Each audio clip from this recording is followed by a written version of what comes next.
This conference will now be recorded. Welcome in, everybody.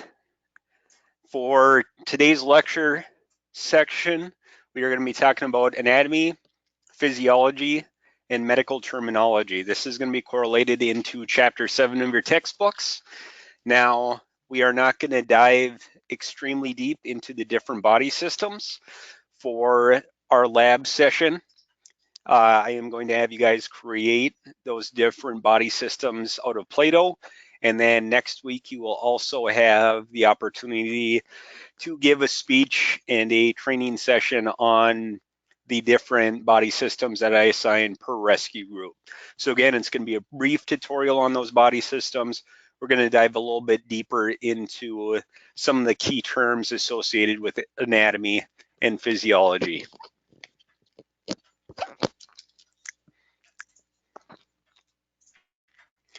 So first, we're looking at anatomical terms.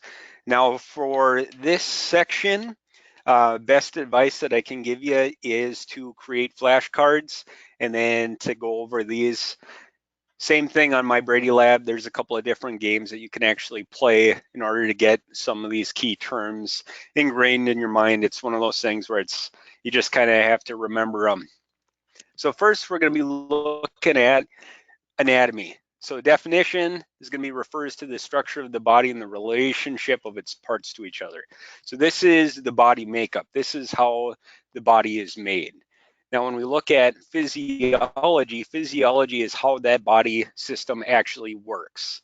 So the respiratory system, the cardiovascular system, how it's actually operating. And then anatomy, again, is going to be the actual physical heart, the chambers, the lungs. When we're looking at body positionings, first we're going to be looking at anatomical position. So whenever the textbook or any type of EMS system is referring something anatomically, unless it's otherwise noted, it's going to be specific to the anatomical position. So the anatomical position is when a patient is standing straight, facing forward, arms are going to be at their side, and the palms are going to be forward. Now, when a patient is considered supine, this is going to be a patient lying face up on their back. So this is going to be the position that we always want to put somebody in when we are providing CPR, a patient who is unresponsive and we're assisting ventilations.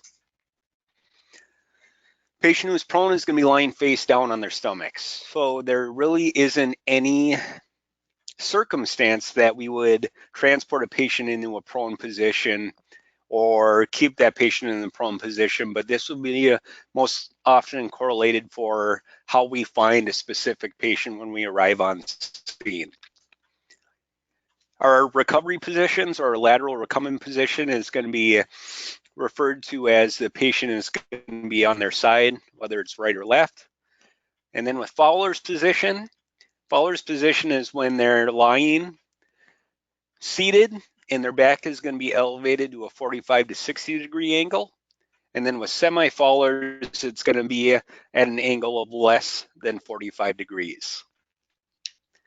Trendelenburg position and shock position. Now, both of these positions are not highly used anymore in EMS.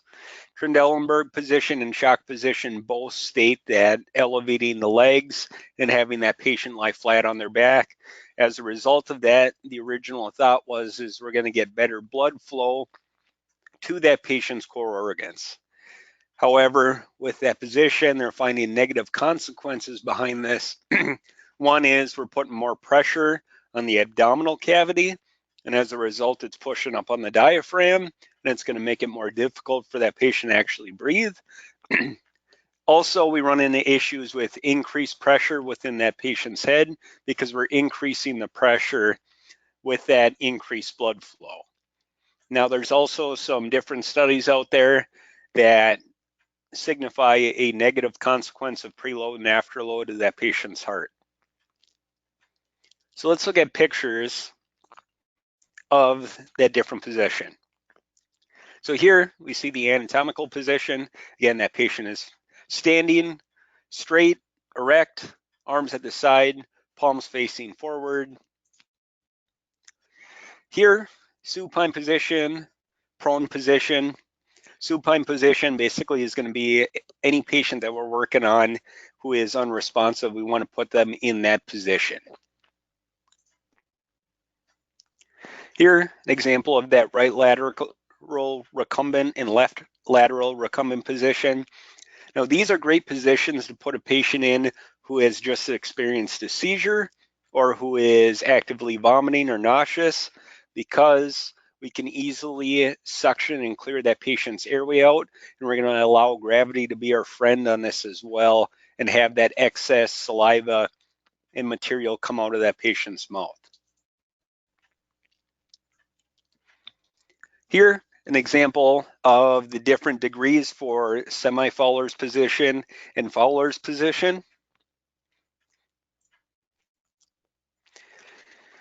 And then this is a really good adaptation of that Trendelenburg position or that shock position. So on all stretchers, they still allow the capability in order to elevate that patient's legs in order to get more blood flow to the core organs. Again, this is not a commonly used position for that patient anymore. In our protocols for the Superior Fire Department, our medical director is very anti-Trendelenburg position and shock position. So it's one of those things where you have to follow your medical guidelines and your protocols on whether your medical director actually wants you to put your patients in these specific positions. Next, we're going to be talking about anatomical planes. So these are imaginary planes or lines that are going to be dissecting the patient's body to give a different view of the anatomy and physiology of that. So first, we have a sagittal plane. So this is going to be a vertical plane that runs lengthwise and divides the body into right and left segments. With these planes, they do not have to be equal. We will talk about equal partitions in just a couple of seconds. Next, we have the frontal plane or the coronal plane. The frontal plane divides the body into front and back halves. So we can, if you follow along in your textbook too, they will start to describe what to call the front position, what to call the back position. When we have a transverse plane or a horizontal plane, this is going to be parallel with the ground and divides that body into upper and lower halves. Now, with our lines, this is going to be specific to equal portions of how these are dissecting the body. So midline is going to cut the body equally in half between right and left segments, compared to our sagittal plane, which we might have 80% on one side, 20% on the other, depending on where they actually draw that line. Our mid-axillary line is going to cut that body into equal halves, both front and back. Transverse line divides that body equally in half between the upper torso and the lower torso. So here we can see those different planes, how they're dissecting that body within that patient's anatomical position. However, you do notice that the patient is not in that anatomical position because those arms or upper extremities are actually elevated at this point.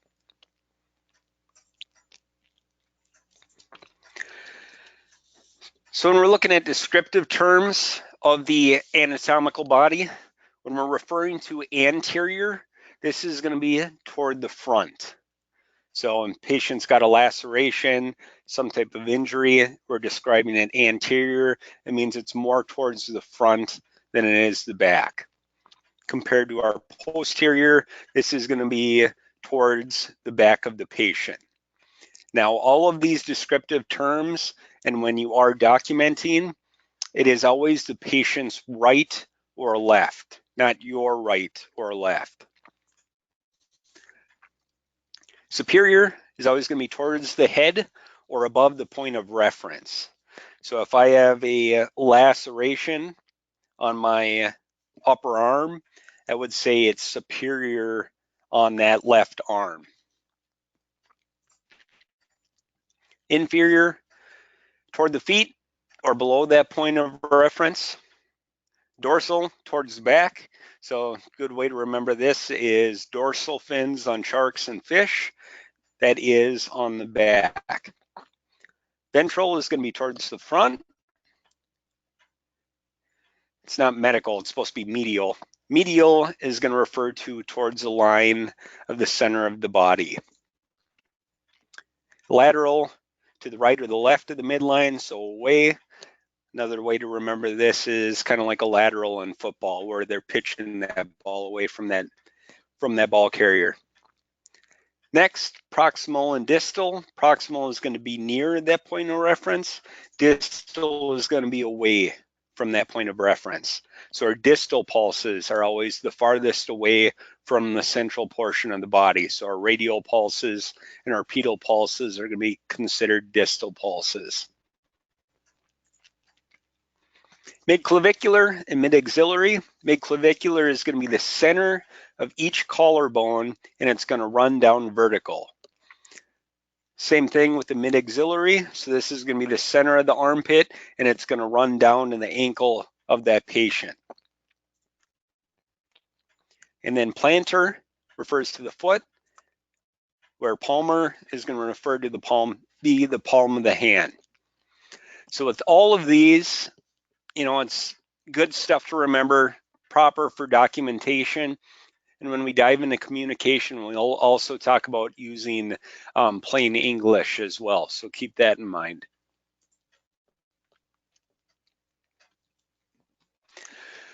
So there we can see the picture adaptation of all those medical terms that we just went over. Again, using flashcards, using games, quizzing each other. This is how you're really going to remember all of these terms.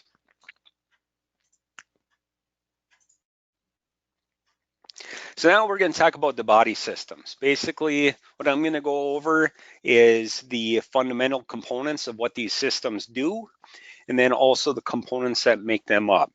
Now, I'm not going to dive super deep into specific detail on them. I am going to reference a little bit what we would see as EMS providers and how they associate with each body system. But again, we're going to be diving deeper into specifics when you actually perform your lab activity on Thursday and your presentations the following Thursday. So first, we're going to start off with the musculoskeletal system. So this is the foundation of the body system. It gives the body its shape. It protects vital organs, it allows for movement, and it also stores minerals and produces blood cells as well. So these are the four components that make up the skeletal system, while the muscular system is going to make up the movement of that patient's body. And there's a couple of different muscles that you guys will go over when you are performing your Play-Doh activity and your presentations.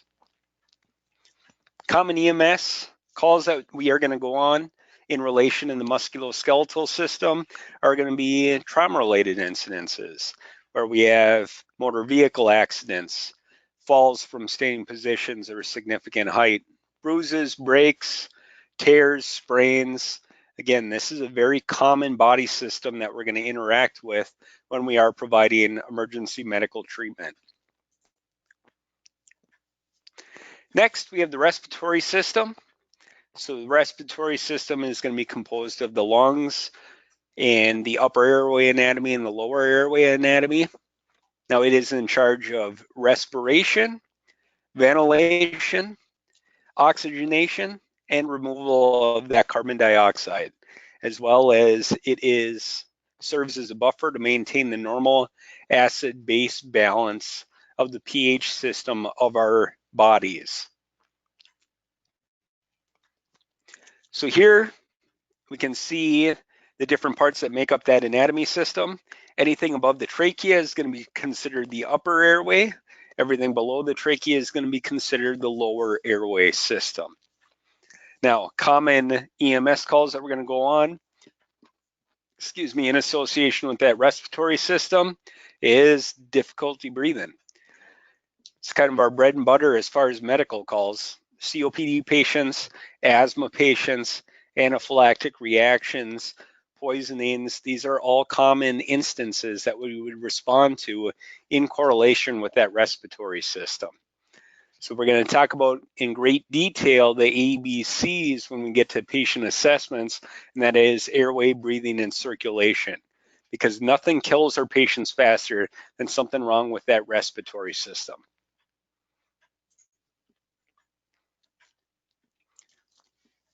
So next we have the circulatory system. So this is going to be made up of the heart, the blood vessels, and then also the blood.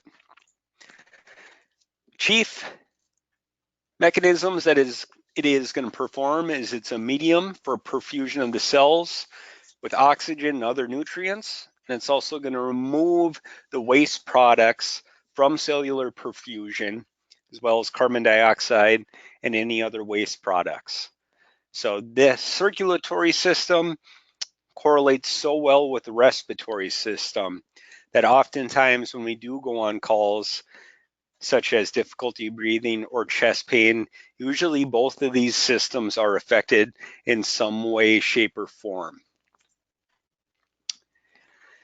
It also transports those blood to the cells in order for that alveoli for gas exchange. Now, in the respiratory system, I did reference the respiration, oxygenation, ventilation. So those are terms that you're going to want to review as well. And then it also serves as a reservoir to house that blood component. So when we start talking about shock later on in a couple of chapters, this is a very key element within the circulatory system and how shock is going to affect how that body actually holds that blood inside that system. And then just like the respiratory system, it also serves as a medium in order to buffer that acid-base balance of that patient's pH system. Then, in addition, with our blood components, white blood cells are going to be our chief fighting organism for our patient's immune system. So it is in charge of delivering those white blood cells to fight off that infection. Another thing within the blood components is platelets. Chief component of creating clots is going to be our platelets. So they coagulate together in order to stop that bleed, whether it's internal or external. So there we can see all the different components that are going to make up that circulatory system. The blue is going to be veins, red is going to be arteries. Now in general consensus, our arteries are going to be carrying oxygen-enriched blood away from the heart.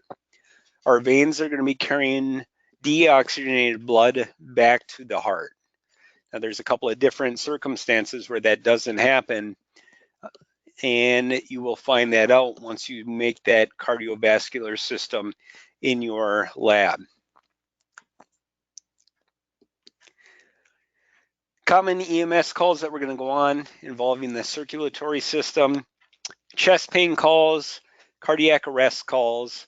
Again, these are very common instances that we would actually respond to that heavily involves that circulatory system.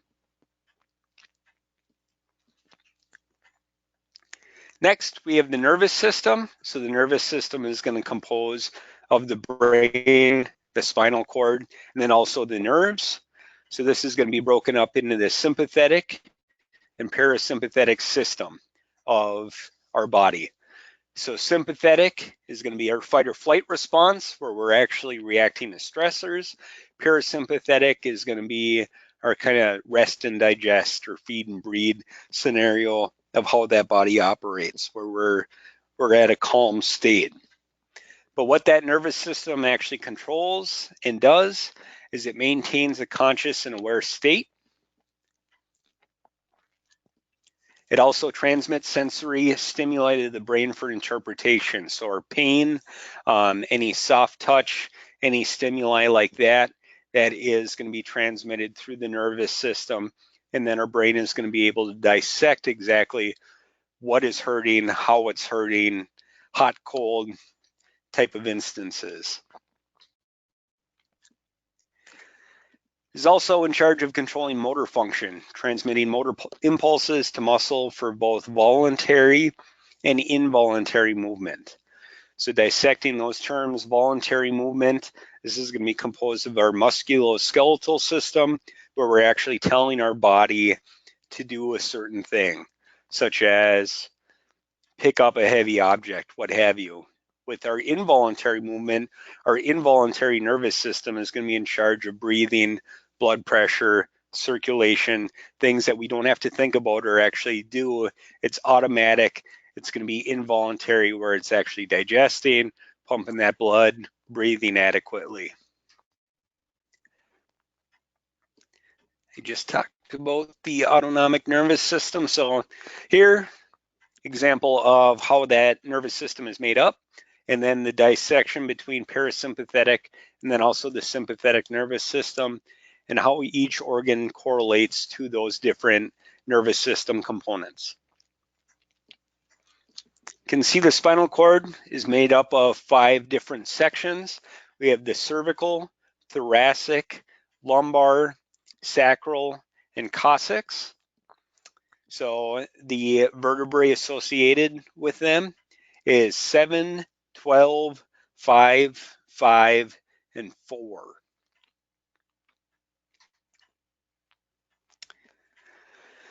Next, we have the endocrine system. So our endocrine system is going to be in charge of creating hormones and producing hormones in release to different reactions within that body. So it's made up of glands, and this is the body's regulatory system. So when we go into that fight or flight response, we get scared, we have to fend off an invader, what have you. Our body is going to react using the endocrine system and dump a bunch of epinephrine into our system. As a result of that hormone, that epinephrine, our body is then going to react accordingly. So secretions from these glands, again, are called hormones. So these are going to be that chemical substance that makes our certain organs react properly. So we can see all the different glands within the endocrine system. Each gland is going to be in charge of creating different hormones in coordination with how our body's going to react. Next, we have the skin. That is an entire organ itself, and there is a couple of chief components that it's in charge of in order to protect us. So first off, it offers protection. It's our first line of defense. It's going to create protection from the environment, such as hot, cold, bacteria, any other foreign organisms, and it also acts as a shock absorber too when we do get ourselves into blunt force trauma. It also regulates our body temperature as well. So when we have massive injuries or infections to the skin, this is where we get concerned about patients going into hypothermia. So when you start talking about burns, especially massive wide burns, where that body loses that skin system, we see our patients actually go into hypothermia from a significant burn. Talked about the receptors for the heat, cold, touch, pain, and pressure. Again, this is going to coincide with the nervous system of that patient's body. It also aids and regulates the water and the electrolytes of our system. So here we can see we have 3 layers of skin: the epidermis, the dermis, and the subcutaneous layer. So when we dive into our lab, we're going to be able to dive deeper into the specifics of these 3 components that make up the skin system.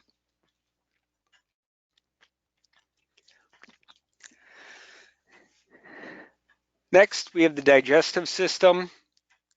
So with the digestive system, it is going to ingest and carry foods for absorption, because we need that nutrients, we need that sugar in order to operate properly. And then it's also going to create waste as well and be a removal of that waste product. So common calls that we're going to go on involving the GI tract.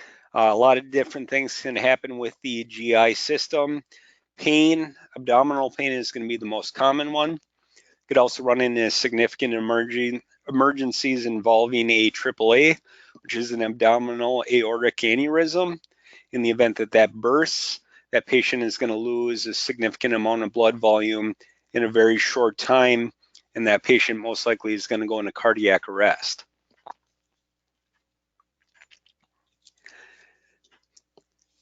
Next, we have the urinary or the renal system. So what it's in charge of and what it consists of is going to be our kidneys, ureters, urinary bladder, and then also our urethra.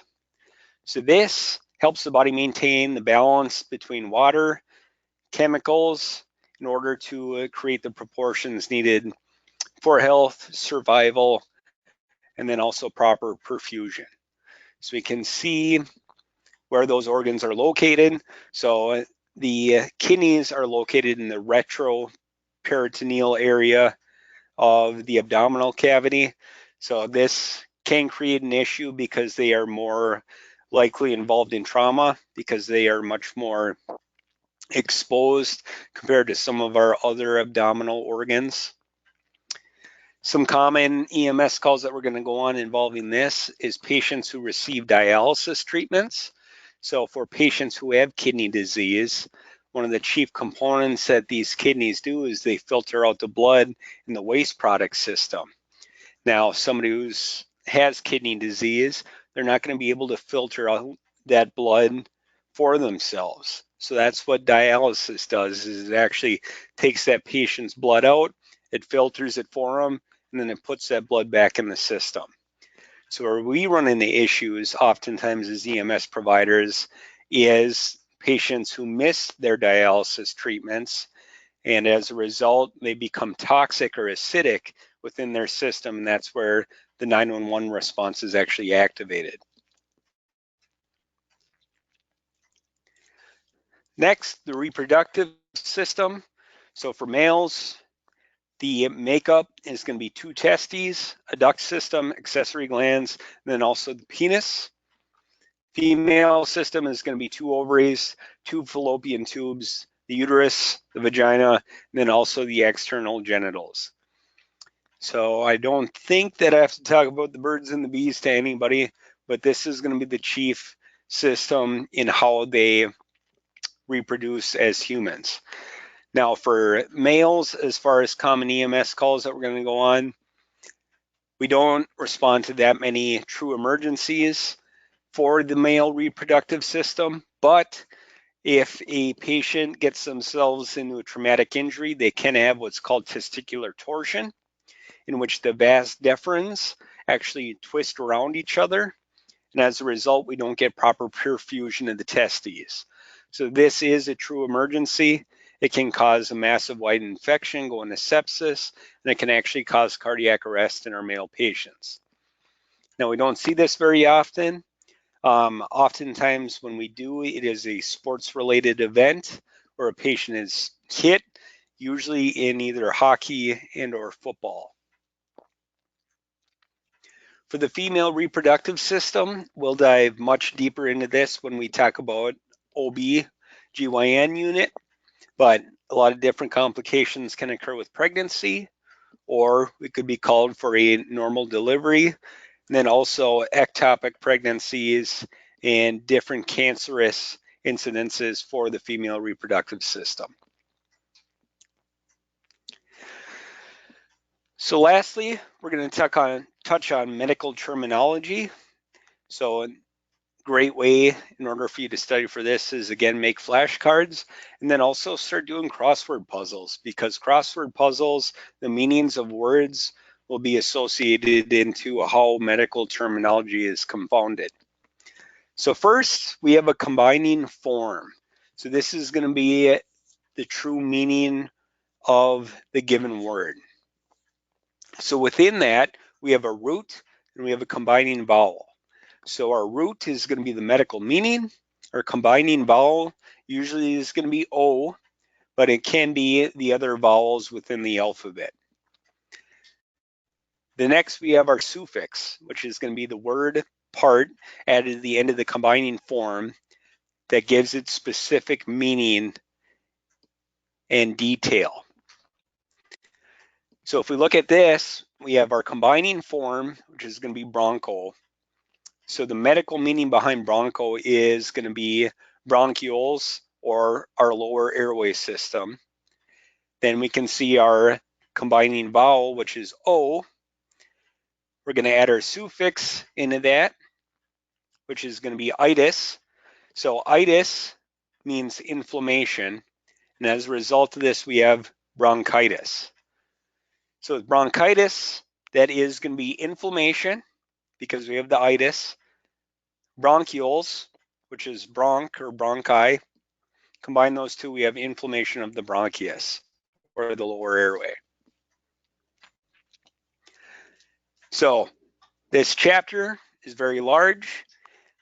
Make sure that you read in detail of your chapter. Make sure that you do a really good job with your Plato anatomy, because that's going to give you a better understanding of all these different body systems. Now, when you do your Plato activity on Thursday, the more detailed you get into it, the more that you're going to get out of it as well. Another thing that you can do, remember on My Brady Lab, you can actually have that chapter read to you. So if you guys have a commute to work or anything like that, go ahead and play that while you're driving and listen to this chapter again. Any EMS provider out there can follow the cookbook recipes of guidelines and protocols. Patients having difficulty breathing, so we give them oxygen. However, the really good EMTs and the really good EMS providers actually understand what's going on inside the body, and we'll troubleshoot that more when we start talking about pathophysiology next week. All right, thank you guys. That concludes Chapter 7, Anatomy, Physiology, and Medical Terminology. Thanks.